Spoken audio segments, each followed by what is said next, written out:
Hello, Exiles. This is Ryan from Behind Eyes Gaming, and I have an updated guide for my Frost Blades Trickster, as well as I have the various changes from the patch notes that I think are relevant for the Frost Blades Trickster.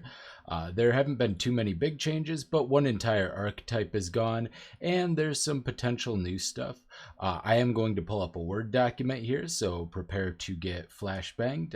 Watch your eyes, it's going to get very white here, but yep, here it is. All right, so let's go over these changes. Firstly, the Vengeance Cascade Anointed Notable passive no longer provides 15% projectile speed and attack projectiles return to you. Instead, or returning projectiles pierce all targets. Instead, it has returning projectiles have 150% increased speed. Yep, unfortunately, Vengeance Cascade is gone. That will combine with the returning projectiles, supports projectile skills, projectiles from supported skills return to you. I noted down that I don't think it's worth it, just for clear speed maybe in closed maps, and only if you're already well geared. So basically, if it's like an enclosed maps, like a Toxic Sewers, which is actually going, but something like that, just a map with a lot of walls around it. You might be able to use this as a clear if you're already, trivializing the content, but for the most part, the whole Vengeance Cascade style is pretty much gone. So if you have a Vengeance Cascade Frostblades character, enjoy it for the last few days of the league. Next, this is something that you previously could have potentially used to cheese like pinnacle bosses early, or potentially even take into uber bosses, which is increased duration, or the veiled modifier increased duration of ailments you inflict while focused modifier. Now has values of 36 to 40%, and it was previously 81 to 90%. Crafted versions of this modifier have been adjusted accordingly. So that could affect your freeze duration, which could potentially push you up to be able to get the freeze duration necessary to freeze Ubers, especially in combination with Southbound. You could get you could get a total of well over 200% with these two things. So it was something that you could consider, but it's not really going to be worth it. It's dropped significantly, and for a slot on your gear, even for like a niche and temporary thing, the numbers are just too low to use. Next is one of the support skills. I'm going to go over two of them, although I didn't really put my notes on the second one, but I'll just tell you them. Added a new strength support gem, Volatility. Supports attack skills, causing them to deal more maximum attack damage but less minimum attack damage. Supported skills also deal increased damage, so it'll have an additive increased damage, and then the max and min attack damage, which will be potentially a multiplier, but we'll have to see what the numbers look like. So I put, we'll need to see the numbers, but it could help cheese freezes if the max damage bonus is significantly higher than the damage bonus from another gem. For instance, elemental damage with attacks at level 20 is 34% more damage. In order to even consider it, the max damage roll would have to be like 50% or higher, and like 65% in order to be like a really juicy consideration. So basically, this works pretty similar to the elemental mastery that inverts your resistances, where you would be kind of fishing for a high roll by attacking a lot. So, you have your 10 to 12 attacks per second in the end game type thing, and you're just hitting a lot, and you're looking for a really, really high number. And presumably you'd also want to double roll the dice, I guess, get the 25% for the resistances to be inverted, and high roll on your damage with the max damage. But yeah, the min damage doesn't really matter for this purpose. If we were going to use it to cheese freezes, it's the max damage that really matters, and it will have to be a very high number. But since we don't have the gem numbers yet, we're not going to know what it is. I'll start considering it if it caps out at 50% or higher, and I will very strongly consider it if it's 65% or higher for the max damage. But I kind of doubt it. But Yeah, 34% just to kind of break even. And if it's like 40-45% topping out at that, I don't think it's worth it for that extra damage. There are other ways without making your damage more inconsistent that you can push up your freeze duration. So yeah, we'd rather consider those. Next is added a new strength support gem, Trauma. Supports strike skills you use yourself, causing you to gain trauma the first time a supported attack hits an enemy. Supported attacks deal added physical damage per trauma, but also make you take physical damage per trauma. I'm not sure if this is going to be flat physical damage, so if you're one of, or if it's going to be percent. But either way, if you're converting and doing like pure cold physical conversion, this could be interesting, especially later on. However, unfortunately, you can only use it with axes, maces, scepters, and staves. You can use frost blades with any weapon type, any melee weapon type, I should say.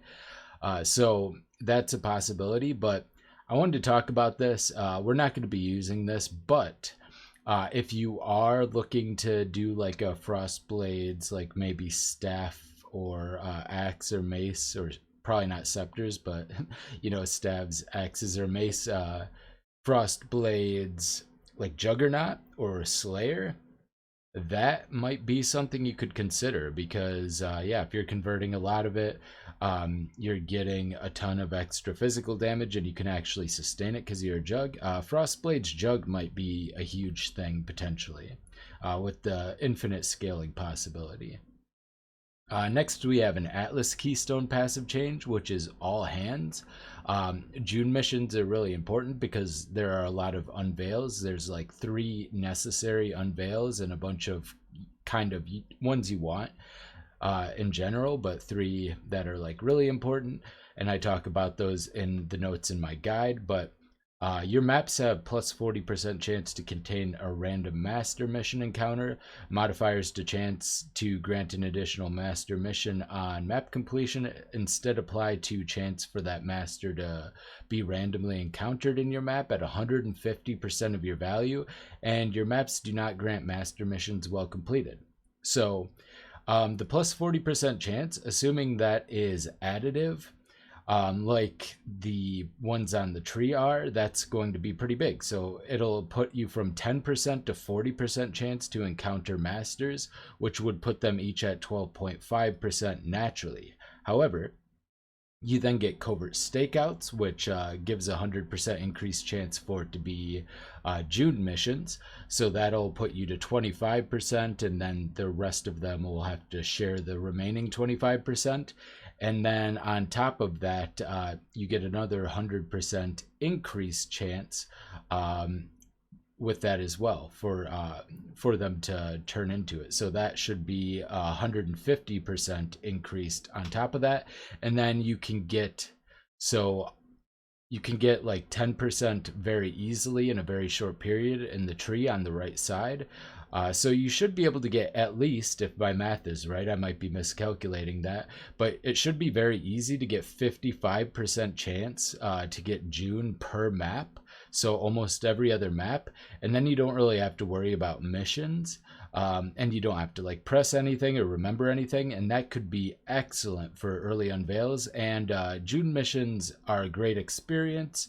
You get a chunk of experience every time you interrogate one of the masters, and then you also get the hideouts and such, which are 100% increased experience and fairly dense. And of course, you get the you get, what's her name, Katarina, or that's not right. Anyway, you get the big boss too as well. So and that's 200% increased experience, and plus some interesting early uniques as well. So lots of cool stuff there. I think that's going to be very powerful. And so for solo self-found players, there also might be a nice little combo to get your Heat Shiver and Yoke. This could be good for early league too, especially considering for the first couple of days, Yoke will probably be pretty expensive. It was last league. I wasn't able to get my Yoke until like day 3 because it was it had shot up. It went from like, you know, maybe a 10, 15 chaos unique to like It was a lot. It was a bunch a couple of days into the league, and it steadily went down as availability widened and demand went down. But for the first couple of days, it could be pretty intense. So maybe you even do this in trade league. But there's two new Atlas Keystones that might have some synergy based on my previous like magic finding and solo self found. I will try to remember to link a video where I talk about this in one of my solo self found playthroughs of the build in the description, and you can check that out if you want. But added a new Atlas Keystone passive skill, Destructive Play, which grants the Maven summons 1 to 3 additional bosses when witnessing map bosses. Modifiers to the final map boss in each map also apply to the summoned bosses. Both of those are very important, and I'll talk about that. But first I want to added a new Atlas Keystone passive skill, Meticulous Appraiser, which grants modifiers to quantity of items found in your map, instead apply to rarity of items found in your map at 300% of their value. So there's a couple of interesting things you can do here. So first of all, the thing I used to do to get my Heat Shiver in solo self found is I would run a Strand, which has 2 maps, or I would run two map bosses, or Vol Pyramid, I think it is, which has 3 bosses. And I would try to roll double bosses on those, so I would get 4 and 6 bosses respectively, as much as I could. And I would run that with rarity gear that I just farmed up or saved or like crafted on. There's an unveil that makes it so that you get a bunch of rarity against like rares and uniques, which is very strong, and it's very high, and you can craft it on. And yeah, there's a bunch of like, you can just save up rarity gear. I talk about it in the notes of my guide. But yeah, magic finding and solo self found to get a Heat Shiver, unless they change the drop rate, shouldn't be too hard because it's fairly common. I got like 4 or so in my solo self found run in total, and I was averaging with that about 6-7 uniques per map, generally speaking, and just the bosses alone would often drop about 5 or 6 uniques just with that. But with this, you can push that to a whole new level. So the way rarity and quantity work on maps is the map modifiers are going to be multiplicative with the rarity and quantity you have on your gear. This is very important for this purpose. And not only that, but bosses a couple of patches ago, a couple of leagues ago, received a massive increase to their base rarity. So their base rarity, and maybe quantity too, but rarity for sure, they drop a lot more yellows, and if you, with just a little investment, a lot more uniques now than they used to as of a couple of leagues ago. So the way we kind of do this is we get the Maven Witness, which is going to require us to magic find on higher level maps, so we're probably not going to be able to stack like 150, 200 plus rarity very easily. It'll be a lot harder, probably look more to get like 50 or 100, somewhere in that range. But if the more you can fit on, the better, obviously. And then you'll pick a map with multiple bosses, and then you'll have the Maven witness that, and then you will proceed to roll as high quantity and rarity as you can do. Any map or any mods that are deal breakers for the build, you'll probably not want to do, like can't leech, that kind of thing. LE Reflect, those are pretty much the big ones. Can't leech and LE Reflect kind of can't be on there, and you can technically run no regen, but it's annoying, so I just don't. But you can do so. So you just roll those, get as high rarity and everything, and try to get double boss on top of that. And then you'll be running these. And I know that sounds like a lot. You don't have to do the double boss part. But if you do happen to get double boss and you're running, say, something with 3 bosses like Vol Pyramid, you can get in between 8 and 12 bosses. And those bosses will have their base massive rarity buff. And then you'll have the huge multiplier for rarity because all your quantity will also become rarity at 300%. So you'll triple it. So you're going to have like probably 300% rarity on the map as well. And then that will be multiplied by your gear as well. So let's say you have 100% rarity, which is fairly easy to achieve without, dropping a lot of gear. That will push that up to 600% and then multiply with the boss's rarity as well. And if you can get higher, you can get really absurd numbers, especially if you get to like say corrupted maps with 8 modifiers and everything. You could push to really crazy amounts of rarity. So, and then all of those bosses will drop their items, and you'll probably get possibly a dozen uniques at once from one map. So that could be really huge. Now I'll have to test it to see what it looks like, but yeah, that seems to be the case. So let's go over the meat and potatoes, I guess.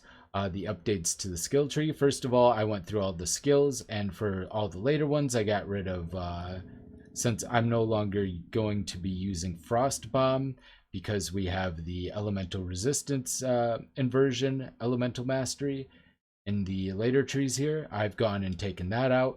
I've swapped things over for added lightning. I have switched over for the later portions to add Trinity.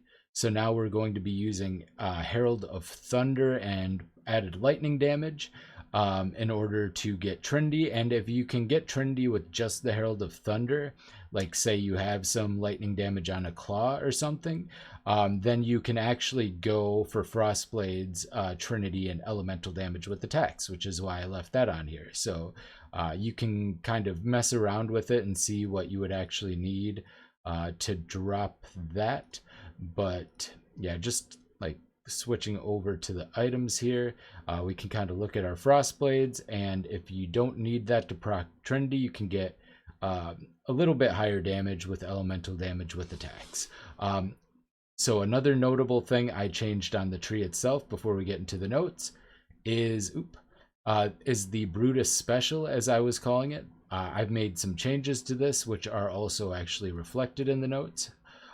So I now use Viper Strike. You just hold on to the Viper Strike you get at level 1, and you keep that, and you use it to kill Brutus, because it turns out Viper Strike and Puncture, especially if you can also put Efficacy, so if you happen to get like a green, green, blue, which you'll want to be using later anyway, early on, you set that up, and now you have, let me make sure all of this is set over, okay. So now, looking at this, I have the total damage down here. You've basically tripled your damage compared to just Frost Blades, and compared to Puncture and Frost Blades, it's about a 30% increase in damage to do Puncture and Viper Strike instead. So really, really huge increase in DPS. It's really nice. The cool thing about both of these, Puncture and Viper Strike, is they actually do scale with Efficacy's increased skill effect duration, since if it was just Poison or just Bleed, they wouldn't, but they actually have their own special base durations to scale off of, which is something I want to talk about in another video, because obviously one of the new skill gems can scale very well with that. So Puncture and Viper Strike might see potentially some new interesting applications. But for the sake of taking down Brutus faster, that is going to be the way. And other than that, I just kind of changed the tree to make it so that we get the life mastery early. And also, last thing I changed is I added momentum to all of the Whirling Blades link, because I tested it and it is definitely noticeable. Now it turns into a little bit more of a mana hog, not that much, it's 10% more mana, but that does add up. So you're going to make sure you have you're going to want 2 mana flasks, and you're going to want to attempt to keep those up to date, because you're going to be absolutely spamming mana flasks until you help Alira and get that life mastery, which is part of why I decided to prioritize getting the life mastery earlier than normal. So that's all that. And here are the notes, all of the new note stuff. will be, you know, have the new 3.22. I made some minor changes as well to both like the pathing on the tree, but also I've just added some wording and stuff that I didn't really know, but you can look over. Like for instance, I just added that getting a coral ring early on can be really helpful against the Roa stuns as well as the freezes in the early caves as well. So having that extra health is nice. So let me even add that, and freezes. There you go. Save that. Okay, but yeah, basically I've changed, so you were looking for 2 blue, 1 green potentially for Trinity. This is also the case for your puncture setup as well. So, oh no, that's 2 green, 1 blue. That's my bad. But I added that. I changed this over to have Viper Strike for the bleed. Or for Viper Strike and Puncture for the Brutus quick kill. So we got that. You know, some of this other stuff is no longer new, so I got rid of the new for that. Added momentum, added kind of the tip about the mana flasks as well. So that's all in there. Switched all references, I think, of added cold to added lightning, since we'll be using that early on instead to get bigger shocks and to get Trinity earlier. So we'll be getting that, and that'll save us 1 transmute. You can potentially get both too, and it's fine to use both early on because of the high damage effectiveness of Frost Blades, but you're just going to be dropping added cold later, and then eventually you will also have Frostbite, so it's not going to be necessary to level it either, so may as well just not spend the transmute on it. So that is something to note. You can drop Frost Bomb when you get your Elemental Mastery because it kind of messes up the whole point of that. And since we're getting Trinity early, the Trinity plus Forces of Nature are going to be really huge with the Elemental Mastery as far as for bossing. So that is something to note. Nothing else too much really changed until maps. I talk about all hands and the June missions.